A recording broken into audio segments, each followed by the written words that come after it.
on entend parler de Jésus, en tous les cas. Son ministère est efficace, sa mission de secours est à l'œuvre. Et puis, mais plus qu'entendre parler de Jésus, on vient à sa rencontre. On vient rencontrer Jésus. C'est vraiment extraordinaire de voir toutes ces histoires de ces gens qui viennent à la rencontre de Jésus, qui viennent être touchés par Dieu. Vraiment, réellement touchés par Dieu, par Jésus. Et parfois, c'est exactement ce que l'on a besoin. Je pense que vous êtes d'accord avec moi ce matin. C'est exactement ce qu'on a besoin, être touché par Dieu. Être touché par Dieu.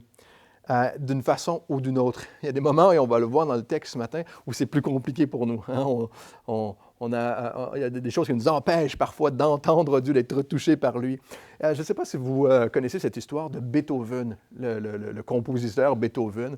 Beethoven était un musicien qui a composé les plus grands chefs-d'œuvre musicaux de l'histoire de la musique, de l'histoire du monde. Et Beethoven est devenu sourd. Je ne sais pas si vous saviez, il est devenu sourd. Et une des choses qu'il a faites vers la fin de sa vie, quand il est devenu sourd, c'est qu'il a pris son piano, probablement un beau grand piano à queue, et il a scié les pattes de son piano. Vous connaissez cette histoire? Il a scié les pattes de son piano pour mettre le piano par terre. Et comme il était sourd, il n'entendait plus la musique, il composait sa musique, il mettait son oreille et sa tête par terre, et il jouait son piano, il entendait les vibrations qui sortaient de son piano et qui venaient dans sa tête. Extraordinaire comme histoire, hein? Et Beethoven composait sa musique de cette manière. Il allait au-delà du bruit, au-delà du son. Il a trouvé une méthode pour pouvoir entrer en contact avec sa passion, mais avec la musique, pour entendre la musique. Et Jésus, aujourd'hui, dans l'histoire que Marc nous raconte, Jésus est allé à la rencontre d'un homme qui était sourd et muet.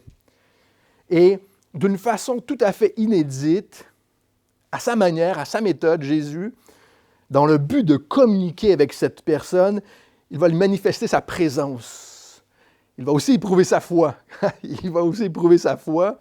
Mais Jésus va aller à la rencontre et va communiquer d'une façon inédite avec cet homme. Jésus, dans Marc, chapitre 7, va dire au verset 31, Jésus quitta la contrée, Marc va nous dire, Jésus quitta la contrée de Tyr et revint par Sidon vers la mer de la Galilée en traversant la contrée de la Décapole. On lui amena un sourd qui avait de la difficulté à parler et on le supplia de lui imposer les mains au verset 33. Et il le prit à l'écart de la foule et lui mit les doigts dans les oreilles et toucha sa langue avec de la salive, verset 34. Puis il leva les yeux au ciel, soupira et dit, Ephata, c'est-à-dire, ouvre-toi.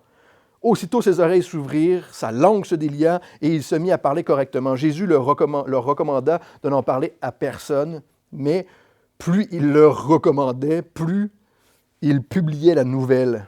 Ils étaient dans un étonnement extraordinaire et disaient, « Il fait tout à merveille, il fait même entendre les sourds et parler les muets. » Prions, Seigneur Dieu, on a besoin d'être touché par toi aujourd'hui.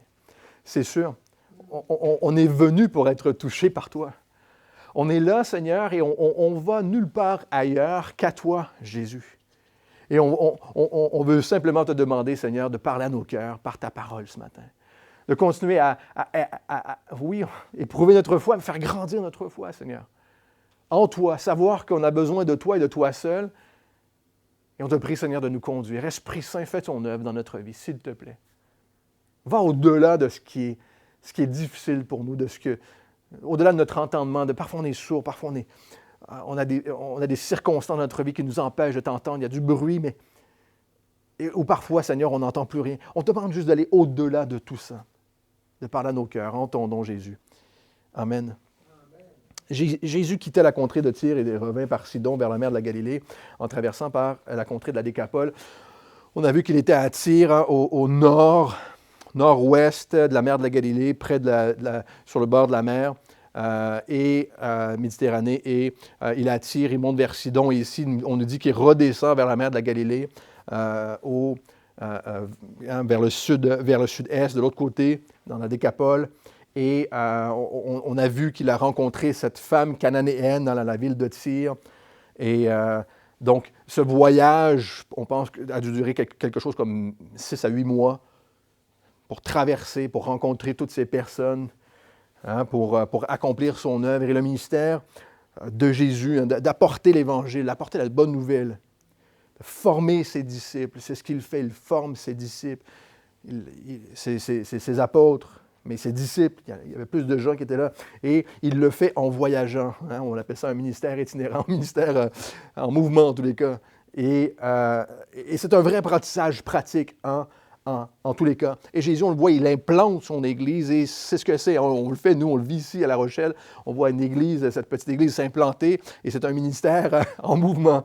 C'est un ministère en mouvement, mais c'est un ministère, évidemment, c'est basiquement ce que Jésus fait et il le fait encore aujourd'hui par sa grâce. Et donc, à ce moment ici, on va le voir au chapitre 8, début du chapitre 8, il doit rester entre, on pense, 10 et 6 mois avant la crucifixion. La crucifixion approche dans le ministère de Jésus. Au verset 32, il est là, donc, quelque part entre Sidon et ces villes de la Décapole. Hein, c'est une dizaine de villes, Déca. Donc, il est quelque part là et on lui amena un sourd qui avait de la difficulté à parler et on lui supplia de lui imposer les mains. Donc Jésus vient dans cette région avec l'Évangile, la repentance, c'est le même message qu'il apporte, avec son enseignement, ce message de réconciliation avec Dieu par lui, il est le Messie. Et c'est les temps messianiques, hein, on le voit dans ces temps messianiques, on se le répète, l'Évangile est donné aux nations. Jésus donne l'Évangile aux nations, l'accomplissement du salut pour Israël, mais pour toutes les nations. Et toutes les promesses messianiques sont accomplies à ce moment par Jésus. Les frontières sont brisées. C'est extraordinaire de voir les frontières brisées. Les miracles, la profusion, évidemment. C'est le temps du Messie. Et ici, on voit encore une fois, on l'a déjà vu dans l'Évangile de Marc, mais on voit encore une fois des gens qui amènent d'autres personnes à Jésus. Qui amènent d'autres personnes à Jésus. Et nous l'avons tous été, hein? Nous avons tous été invités à Christ par d'autres personnes, présentés à Jésus à un certain moment. Et c'est le désir de Dieu que ça se produise ainsi. On le voit dans l'Évangile de Marc. C'est le désir de Dieu. C'est le désir de Dieu que l'on parle, hein? Que l'on annonce l'Évangile et que les gens soient invités et qu'on invite nous-mêmes à l'Évangile, à Christ, les autres. Et cet homme a des amis, n'est-ce pas, qui sont là pour l'aider à pointer à Jésus. Moi, je répète souvent la même chose, mais c'est notre travail, c'est mon travail, même comme pasteur, de pointer à Jésus seulement, de continuellement pointer à Christ. Et c'est le désir de Dieu. C'est le désir de Dieu que l'on puisse être ensemble pour amener les amis. Quel genre d'amis sommes-nous? Quel genre d'amis sommes-nous pour les gens autour de nous? Quel genre de soutien on est pour les gens qui nous entourent? N'est-ce pas? On a besoin d'amis qui nous pointent à Jésus constamment. Et on a nous-mêmes besoin d'être cet ami qui pointe à Jésus. On a besoin, dans les temps difficiles, dans ces moments de bataille, c'est pas difficile pour nous de voir que cet homme sourd et muet a de la difficulté, il est dans une situation pris au piège, et on a besoin de ses amis qui viennent supplier Jésus aussi pour nous. Lorsqu'on se retrouve dans des moments de difficulté, on le sait, parfois c'est difficile. On perd le nord, on perd le cap, on perd l'envie, on est découragé. C'est commun à tout le monde. C'est commun à cette vie. Et on a besoin de ces amis qui prient pour nous, qui nous soutiennent, qui nous accompagnent, encouragent, exhortent. C'est le désir de Dieu. Il implante son Église pour cette raison. Et c'est son intention. Ses amis, ses frères et sœurs avec lesquels on peut s'édifier, la parole nous dit. S'édifier. Être seul dans la bataille, dans nos circonstances, dans la difficulté, c'est probablement une des pires choses qui puissent nous arriver, frères et sœurs. Je ne sais pas si vous êtes d'accord avec ça ce matin, j'espère que vous le réalisez. C'est surtout se retrouver dans des moments de difficulté seul, c'est une des pires choses qui puissent nous arriver. Et vous savez, nous sommes tour à tour dans la vie soit cet ami ou soit cette personne en difficulté, tour à tour. À un moment ou à un autre de notre vie, on se retrouve dans cette situation où nous, on peut aider, ou nous, on a besoin d'aide. On a vu cette femme cananéenne qui venait à la base probablement pour chercher une faveur à Dieu. Il dit, est-ce que tu cherches un sauveur ou une faveur? Lorsqu'on est là, on est là dans les moments où on n'a que besoin de faveur. On est errant, on perd notre attitude. On a vu tout ça dans notre dernière étude. On voit qu'on a besoin d'être là aussi pour être utilisé par Dieu. On va aller plus loin dans notre foi. Et Jésus continue ici à encourager. La parole Marc nous encourage. Jésus est touché. On va voir, il est touché de compassion pour, encore une fois, ses amis, ses frères, ses sœurs, ces gens qui amènent ce sourd à lui. Il le supplie. Et on a besoin d'entrer en relation, ne pas seulement entendre parler de Jésus. On a l'impression qu'aujourd'hui, c'est un des plus grands fléaux de l'Église. On a besoin d'entendre parler de Jésus, d'avoir un sermon sur Internet, d'entendre parler de Jésus. Mais on a besoin d'entrer en relation. Frères et sœurs, la relation est l'intention de Dieu pour ses enfants. J'espère que vous le croyez ce matin. C'est l'intention de Dieu pour ses enfants. Les pouces bleus sur Internet, c'est une bonne chose, hein? C'est correct, ça va. C'est utile, c'est important. Mais lorsqu'on est abandonné, les pouces bleus ne servent pas à grand-chose. Lorsqu'on est seulement un abonné sur Internet, dans nos moments de difficulté, pour le soutien, pour cette intention de Dieu, pour la communion fraternelle, c'est peu de choses parfois. On a besoin, par la grâce de Dieu, d'être ensemble. Et j'espère que vous le croyez ce matin. On s'habitue, de nos jours, on s'habitue à être seul. Évidemment, la pandémie mondiale qu'on est en train de vivre, qu'on continue, nous habitue à être seul. C'est un fléau présent. C'est un fléau. Séparé de la communion. Nous, à la chapelle, on veut vivre la communion aussitôt qu'on le peut, à tout moment. On saute sur l'occasion de pouvoir faire ces clubs pour enfants, de pouvoir être ensemble, et on prie le Seigneur que ça puisse se multiplier. On en vient à croire qu'on n'a plus besoin de personne. On n'a plus besoin de personne. Et pire encore, que personne n'a besoin de nous. Les moments de solitude, on vit ces moments où on pense que plus personne n'a besoin de nous.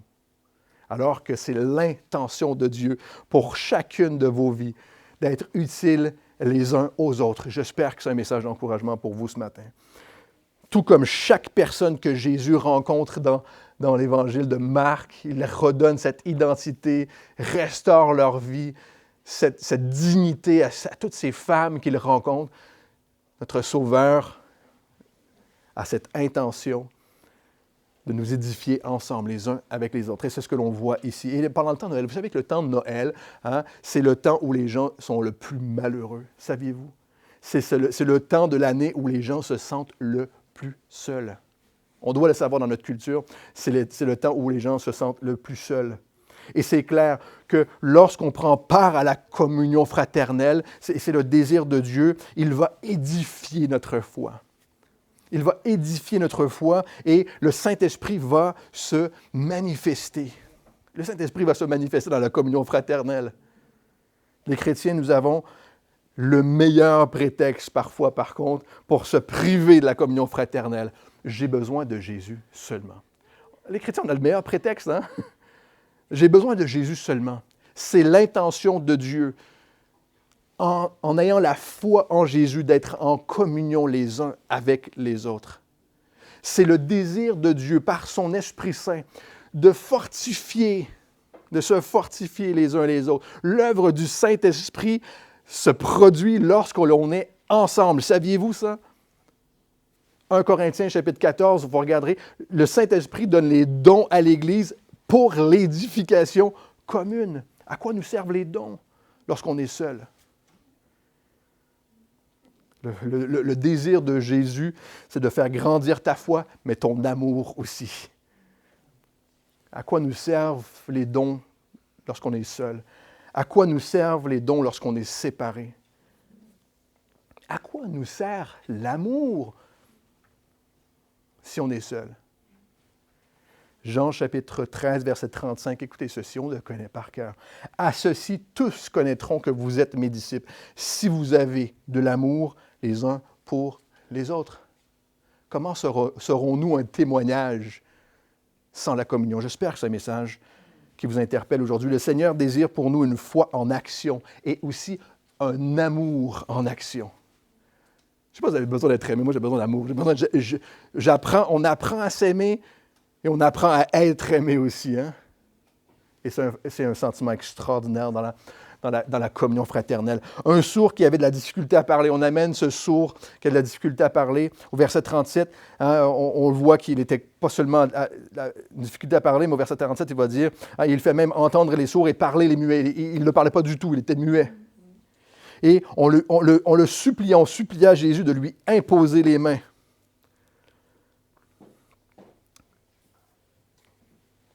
C'est bon de voir que ses amis ont amené cet homme à Jésus. Ils l'ont supplié, Seigneur, je t'en supplie. On a vu dans l'Évangile de Marc un papa qui supplie Jésus pour sa fille, une maman qui supplie Jésus pour ses enfants, pour ses amis, pour des proches. Ils ont prié Jésus. Ils ont prié Jésus pour les gens autour d'eux. Et c'est ce thème qui revient encore et encore dans l'Évangile de Marc et que l'on voit supplier Jésus d'être touché et guéri par lui. Supplier Jésus. Et des gens qui ont tout essayé avant de venir à Jésus. Hein? Pour plusieurs, ils ont tout essayé.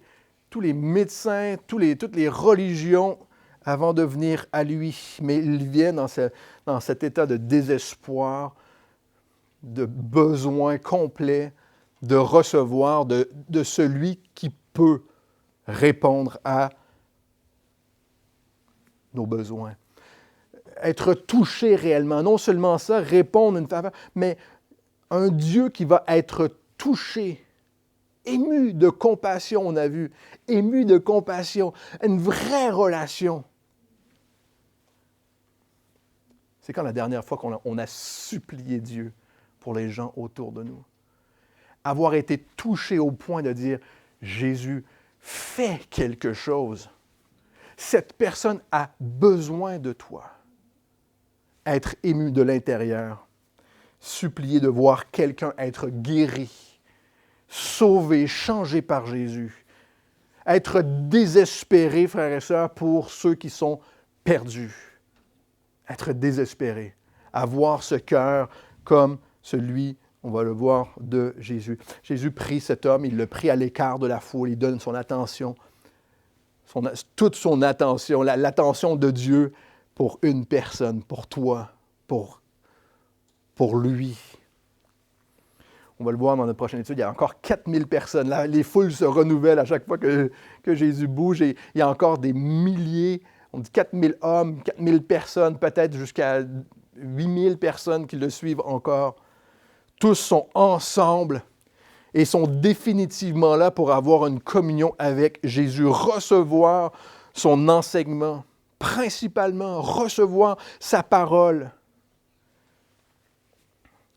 principalement avoir une relation avec lui, pas recevoir une faveur, mais vraiment avoir une relation avec lui. Et on sait que c'est ce que Jésus fait principalement. Il enseigne la foule. Parfois, le Seigneur est silencieux, savez-vous? Avez-vous l'impression que parfois le Seigneur est silencieux? Vous faites partie de la foule au loin? Mais parfois, il nous prend à l'écart aussi. Parfois, il nous prend à l'écart. Il nous donne toute son attention. Et on doit pouvoir être confiant par la foi dans ces deux moments de notre vie, savoir qu'il est là et savoir recevoir de lui ce qu'il a pour nous, pour opérer cette œuvre dans notre vie. Et il sait ce que nous avons besoin et à quel moment nous en avons besoin. J'espère que vous le croyez ce matin. Il sait ce dont nous avons besoin et à quel moment. Et la façon dont on en a besoin, on va le voir avec ce muet, et la façon dont on en a besoin. Hein? Il nous touche et répond dans sa grâce en son temps, comme il le désire et comme il le juge bon. Et on doit être prêt à apprendre et accepter ce qu'il a pour nous. Et ces méthodes sont parfois surprenantes dans chacune de nos vies. On a le droit de dire Amen. Hein? Ces méthodes sont parfois surprenantes. On peut avoir... Est-ce que Jésus vous a déjà expliqué pourquoi il intervenait de cette manière? Vous a-t-il déjà expliqué son intention? Non. C'est par la foi que l'on vit. Et ces méthodes sont parfois surprenantes, inattendues même. Et comme pour cet homme ici, Jésus l'a pris à l'écart. Cet homme est sourd et muet. Et il met ses doigts, il met ses doigts dans ses oreilles. Et probablement qu'il met de la salive sur son doigt et il touche sa langue. Il répond spécifiquement à la prière de ses amis. Hein? Il le supplie de lui imposer les mains. Et il lui a imposé les mains. Mais de façon peut-être un peu surprenante. Incompréhensible. Jésus fait 3 choses ici, premièrement. Il met ses doigts dans ses oreilles, il touche sa langue avec de la salive et ensuite il lève les yeux vers le ciel. Cet homme est sourd, hein? Il n'est pas aveugle. Il est sourd.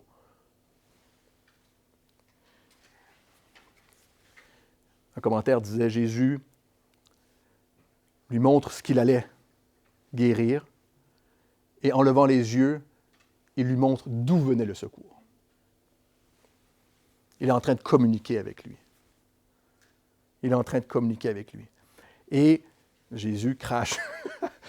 C'est dégoûtant. On peut être dédaigné par ça. On peut être dédaigné, on peut être surpris par les méthodes de Jésus. Hein?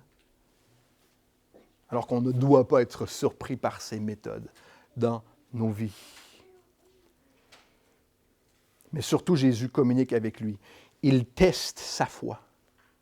Il teste sa foi comme il le fait avec chaque personne qu'il rencontre, comme il le fait avec chacun d'entre nous.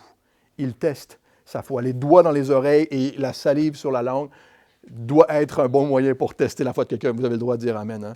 Vous avez le droit de croire que ça doit être un bon moyen de tester la foi de quelqu'un. Mais ce n'est pas la méthode qui fait la différence ici, mais qui le fait? Jésus. Ce n'est pas une méthode. Il ne fait pas les choses comme les rabbins le faisaient. Il ne fait pas les choses comme les charismatiques le font, les conservateurs. Il fait les choses comme lui le fait. Il ne les fait jamais de la même manière. Comme si ça devrait toujours être comme ça, comme ceci. Voir les choses de cette manière. Vous savez, qui sommes-nous pour dire à Dieu quoi faire et comment le faire? Ce n'est pas nous qui disons à Jésus quoi faire, c'est lui qui nous montre ce qu'il fait. Et nous, on peut être observateurs de ce qu'il fait. Et Jésus va faire 2 choses supplémentaires ici, au verset 34. Donc, puis il leva les yeux vers le ciel, ensuite il soupira et dit, Ephphatha, c'est-à-dire ouvre-toi. Le souffle de Jésus démontre sa compassion, réellement. Sa grâce. Hein, Jésus soupira, c'est un symbole premièrement de sa compassion profonde, qu'il est touché. Et sa compassion fait partie du processus de guérison, de salut. La compassion de Dieu fait partie de son œuvre, frères et sœurs. Sa compassion pour les âmes perdues. Sa compassion pour ceux qui souffrent. Pour ceux qui sont pris au piège dans le péché. La compassion de Jésus fait toute la différence dans notre vie. Toute la différence. Et vous savez, le monde dans lequel on vit est rempli de souffrances, de maladies, de péchés. Et on peut venir à Jésus pour recevoir la compassion et la restauration qu'on a besoin. On le voit dans les rues, hein? On le voyait encore cette semaine lorsqu'on partage l'Évangile. Beaucoup d'agressivité parfois, beaucoup de souffrance. on est dédaigneux de Jésus. Pourquoi? À cause de cette souffrance qu'il y a à l'intérieur. Mais on peut venir à lui pour recevoir compassion. Compassion. Jésus voit le besoin, il soupire, son cœur est touché, comme il l'est encore aujourd'hui. Souvenez-vous, Jésus est mon berger, Jésus est mon maître. On le voit dans l'Évangile de Marc. Il est mon maître, il est mon sauveur, mais il est aussi mon créateur. J'espère que vous le croyez ce matin. C'est une de mes questions préférées qu'on me demande. On me demande à chaque semaine, est-ce que Jésus est Dieu? Jésus est ton créateur.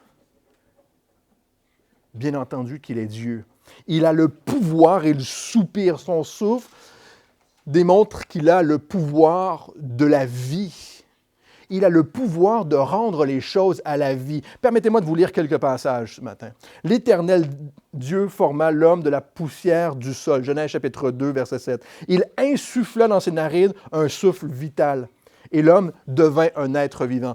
Notre Dieu est notre Créateur.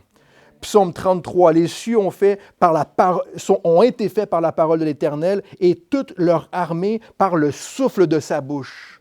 Psaume 130, tu leur retires le souffle, ils expirent et ils retournent dans la poussière. Tu envoies ton souffle, ils sont créés. Zacharie chapitre 12, oracle de l'Éternel, qui étendit les cieux et fonda la terre, qui a formé l'esprit de l'homme au-dedans de lui, c'est l'Éternel. Jean chapitre 1, je voulais encore un ou deux passages. Jean chapitre 1, au commencement était la parole, et la parole était avec Dieu, et la parole était Dieu. Et elle était au commencement avec Dieu. On parle de Jésus ici. Tout a été fait par elle, rien de ce qui a été fait n'a été fait sans elle, et en elle était la vie, et la vie était la lumière des hommes. Dernier passage, Colossiens chapitre 1. Dieu nous a délivrés du pouvoir des ténèbres. L'œuvre de Jésus, c'est de chasser les ténèbres et de rendre les choses mortes à la vie. Et les ténèbres nous ont transportés dans le royaume. Il nous a délivrés du pouvoir des ténèbres et nous a transportés dans le royaume de son Fils bien-aimé, en qui nous avons la rédemption, le pardon des péchés. Il est l'image du Dieu invisible, le premier-né de toute la création. C'est un message de Noël aujourd'hui, n'est-ce pas? C'est le message de Noël. Il est le premier-né de toute la création, car en lui, tout a été créé dans les cieux, sur la terre, ce qui est visible, ce qui est invisible, trône, souveraineté, principauté, pouvoir, tout a été créé par lui et pour lui. On parle encore de Jésus, frères et sœurs. La Bible nous parle de notre Créateur et il était avant toute chose et toute chose subsiste en lui. Son souffle et sa parole, c'est la vie. Mais aussi la nouvelle vie. Écoutez ceci. Son souffle, Dieu nous a créés, on est matériel. On se pince, là, ça fait mal, on est là. Ce que Jésus est en train de faire ici, c'est en train de pincer l'âme de cet homme. Non seulement il est le souffle qui nous donne la vie, mais il est le souffle qui nous redonne la vie, qui nous ramène à la vie et qui nous donne son Esprit Saint. J'ai encore un ou deux passages. Jean chapitre 4, verset 14. « Quiconque boit de cette eau aura encore soif. » Si on boit de l'eau matérielle, alors je vais en boire un tout petit peu maintenant. Je vais avoir soif dans 2 minutes. Peu importe, quiconque boit de cette eau aura encore soif, mais celui qui boira de l'eau que je lui donnerai, dit Jésus, n'aura jamais soif. Et l'eau que je lui donnerai deviendra en lui une source d'eau qui jaillira jusque dans la vie éternelle. Sa parole, cette eau dont il veut nous abreuver, c'est sa parole. Un dernier passage, permettez-moi, dans Jean chapitre 7, verset 37. Le dernier jour, le grand jour de la fête, Jésus debout s'écria, « Si quelqu'un a soif, qu'il vienne à moi et qu'il boive. Celui qui croit en moi, des fleuves d'eau vive couleront de son sein, comme dit l'Écriture. » Il dit cela de l'Esprit qu'ils allaient recevoir, ceux qui croyaient en Jésus. Son souffle, c'est la vie et l'Esprit. Jésus veut nous ramener à la vie, frères et sœurs. C'est son œuvre. Ramener notre âme à la vie. On pense être vivant alors qu'on est mort. Alors que notre âme est morte. Il ne veut pas que ramener notre corps qui dépérit à la santé, mais il veut que notre âme morte, sans sa parole et son souffle, revienne à la vie. les vibrations et les notes de musique qui venaient les vibrations qui venaient interpeller Beethoven lorsqu'il était par terre, et ça lui disait quelque chose, ça lui parlait de quelque chose qu'il avait déjà entendu dans son cerveau. La parole de Dieu vient nous interpeller et réveiller notre âme. Ces paroles, son œuvre vient réveiller à l'intérieur notre âme. Et vous savez quoi? Aujourd'hui, le monde entier est privé de recevoir, à cause de ces gestes barrières-là. Ce n'est pas un très bon moment de parler de crachat. On est avec ces gestes barrières. Le monde entier est privé de ces gestes-là, le toucher. Et ce n'est pas prescriptif. Ce que Jésus fait, ce n'est pas prescriptif. Il y a lui qui le fait, il n'y a que lui qui peut le faire. Et on n'a pas à mettre nos doigts dans les oreilles des gens, à toucher leur langue. Ce n'est pas prescriptif. Mais on veut mettre l'Évangile. Écoutez-moi, j'espère que vous êtes avec moi ce matin. On veut mettre l'Évangile dans les oreilles des gens. On veut mettre la parole qui rend la vie dans les oreilles des gens autour de nous. J'espère que vous le croyez ce matin. Les oreilles la parole dans les oreilles pour qu'ils puissent recevoir de la main de Dieu sur leur vie. Et on peut supplier le Seigneur de venir toucher les gens autour de nous. On peut supplier encore Jésus de venir toucher par sa puissance à lui. Le monde entier peut tout de même recevoir la puissance de Dieu malgré les gestes barrières.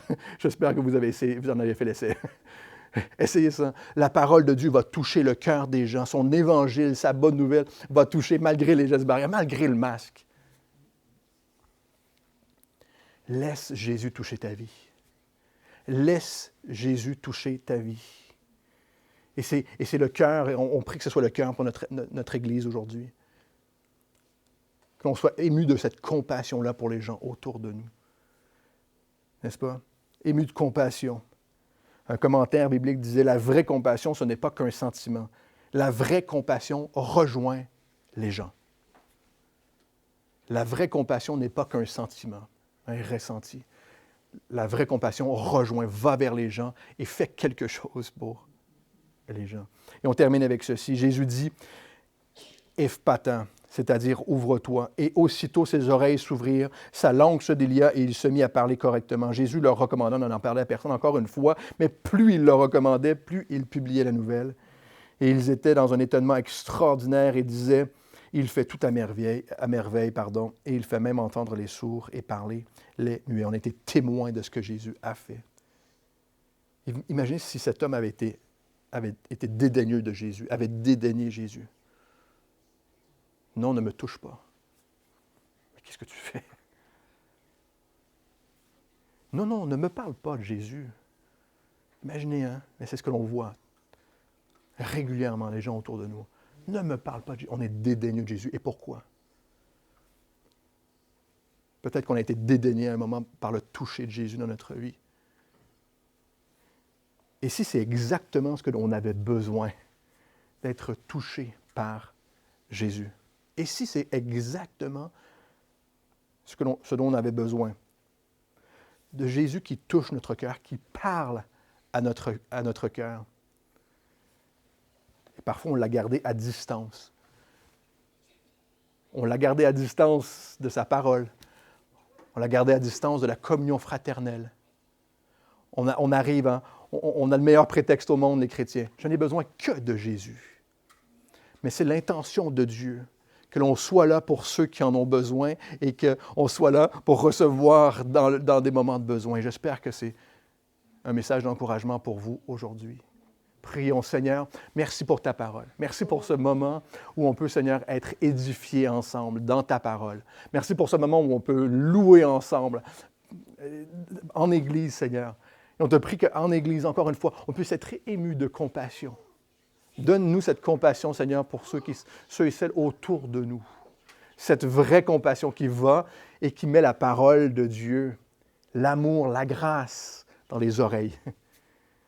Et de voir, Seigneur, ton toucher dans les cœurs et même dans la bouche. De le voir, Seigneur, ressortir en parole à ceux qui ont été touchés. Témoigner, parler de toi. On t'aime, Jésus, en ton nom. Amen.